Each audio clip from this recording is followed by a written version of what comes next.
నమస్తే, welcome to reflection news. సీదీ బాత్ సిద్ధు కే సాత్. మన యుద్ధం పాక్తో కాదు, పాకిస్తాన్తో కూడిన ఇండియాలోని ఇంటి దొంగలతో.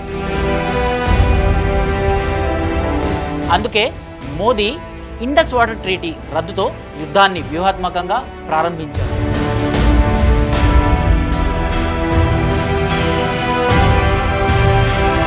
రాబోయే కొన్ని సంవత్సరాల్లో పాక్లోకి వెళ్లే ఇండస్ నదుల నీళ్లు గణనీయంగా తగ్గిపోతాయి.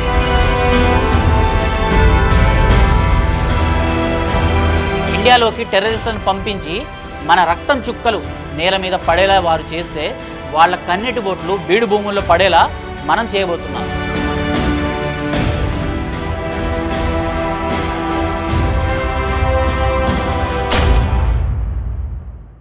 పాకిస్తాన్ మనకు శత్రువు. ఇందులో ఎవరికైనా ఏదైనా అనుమానం ఉంటే, కాదు కూడదు అనుకుంటే వాటితో మనం జాగ్రత్తగానే ఉండాలి. పదే పదే గత 7-8 దశాబ్దాలుగా పక్క దేశం తన పాడుబొద్దుని చూపిస్తూనే ఉంది. అయినా మన వద్ద కొందరుంటారు పాకిస్తాన్కి సపోర్టర్లుగా. పాక్ మన శత్రువు. పాకిస్తాన్ ఇక్కడి ప్రతి హిందువుని శత్రువుగా భావిస్తోంది. ఘాజ్వాయ హింద్ ద్వారా యావత్ భారతదేశాన్ని ముస్లిం మతంతో ఆకుపచ్చగా నింపాలని చూస్తోంది. ఇలా సూటిగా చెప్పడానికి నీళ్లు నమ్ముతుంటారు.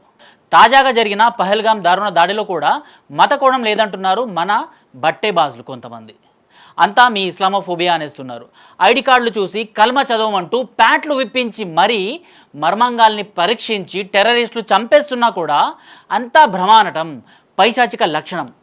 అది బోలెడంతో ఉంది మనలోని కొంతమంది దగ్గర. ఇక్కడి మన ఇండియన్ పాకిస్తానీలకు ఇవన్నీ కామన్ అయిపోయాయి. మన యుద్ధం పాక్తో కాదు, పాకిస్తాన్తో కూడిన ఇండియాలోని ఇంటి దొంగలతో. సరే, ఇంతకీ ఇదంతా ఇప్పుడు ఎందుకు చెప్పాల్సి వస్తుందంటే, మనోళ్ళు కొందరు ఇంకా పాక్ను శత్రువుగా ఒప్పుకోవటానికి నీళ్లు నవ్వులుతున్న మోదీ సర్కార్ మాత్రం వరుణాస్త్రం ప్రయోగించేసింది. ఇండస్ వాటర్ ట్రీటీ రద్దు చేసింది. మరి what next? Indus water treaty అంటే పాక్ ఇండియాల మధ్య ఓ ఒప్పందం. 1960లో వరల్డ్ బ్యాంక్ దీనికి మధ్యవర్తిత్వం వహించింది. ఎందుకని?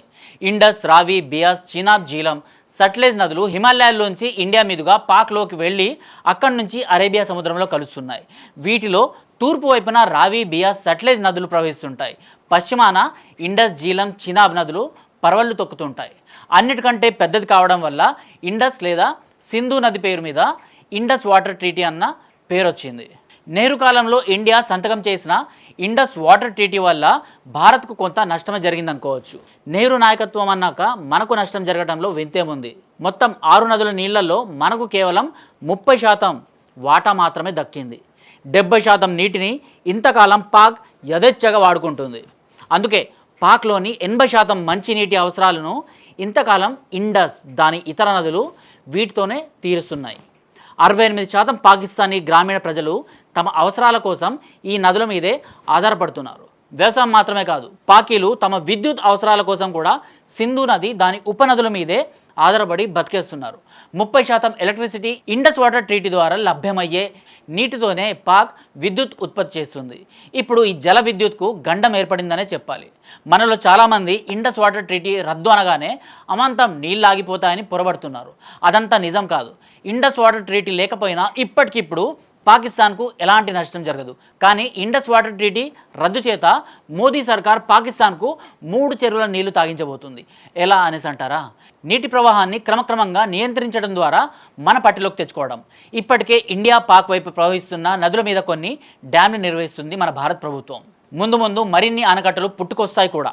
ఇంతవరకు ఒప్పందం అమలులో ఉండడం వల్ల ఏ నది ప్రవాహాన్ని కూడా ఇండియా శాశ్వతంగా మార్చలేదు. కేవలం కొన్ని డ్యామ్లు నిర్మించి విద్యుత్ ఉత్పత్తి చేసి మళ్ళీ నీటిని కిందికి వదిలేసేవాళ్ళం.